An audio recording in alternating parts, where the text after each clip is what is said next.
सुमुखं सुहृदं सुलभं सुखदं स्वनुजं च सुखाय ममोघशरम् अपहाय रघुद्वहमन्यमहं न कथञ्चन कञ्चन जातु भजे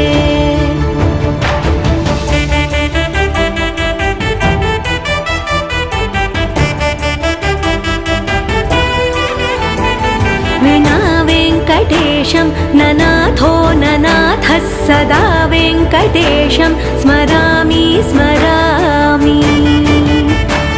हरे वेङ्कटेश प्रसीद प्रसीद प्रियं वेङ्कटेश प्रयच्छ प्रयच्छ विना वेङ्कटेशं ननाथो ननाथः सदा वेङ्कटेशं स्मरामि